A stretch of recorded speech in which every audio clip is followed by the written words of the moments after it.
Hello. So this video is called, Are You Actually Just the Buddha in Disguise? If you try to count how many Buddhists there are in the world, you run into a bizarre mathematical problem.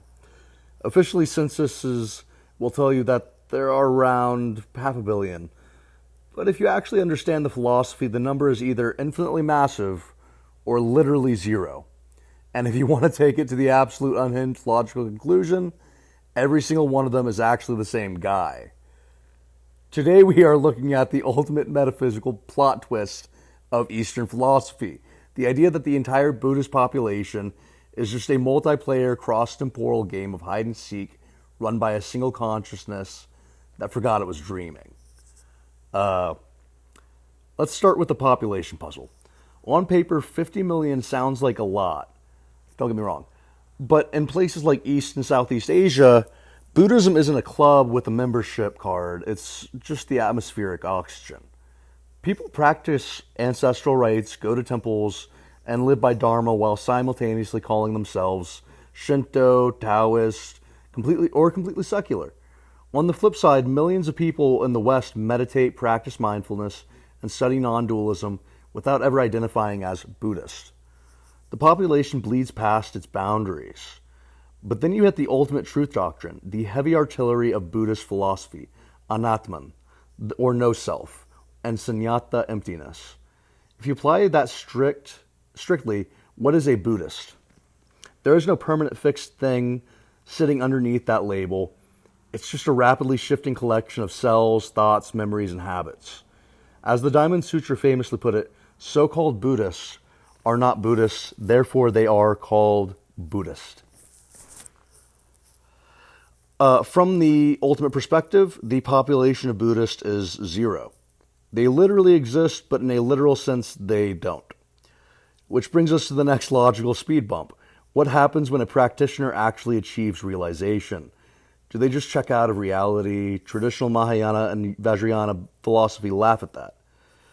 Instead of a lonely soul escaping into some static nirvana, advanced cosmology proposes something that looks suspiciously like a metaphysical shadow clone jutsu. Through doctrines like the Trikaya, the manifestation of bodies of a Buddha, and the idea of bodhicitta in motion, an awakened mind isn't bound by local coordinates. It refracts. It's like a single song being played by 1,000 different instruments in 1,000 different rooms, or light hitting a prism. There are no copies of a soul, because there was never a fixed soul to copy. There's just a localized center of gravity waking up to itself over and over again, across millions of notes. This brings us to the Hanyang school's concept of Indra's net, an infinite web spanning the universe where every single intersection holds a reflecting jewel, and inside every jewel, every other jewel is reflected. This is also part of Thelemic philosophy and cosmology as well. It's just outlined in the Book of the Law. It's one of those things. People say Buddhism is all about how reality is suffering inherently. Thelema, but it also is the opposite, weirdly. And also Thelema is like, Thelema, everything is joy, which is also a great grinding wheel and gnashing of teeth, pressing down on the bodies of all incarnate beings. Let's continue.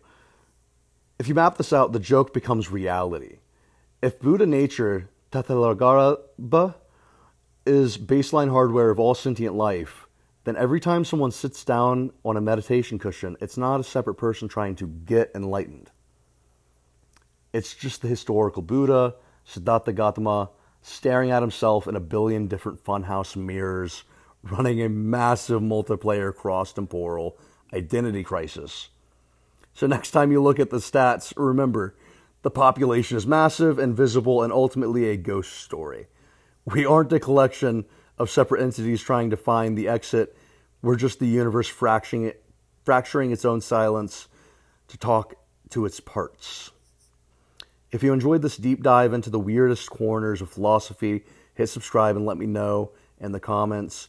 Are you a separate person or just a glitch in the cosmic mirror? See you next time.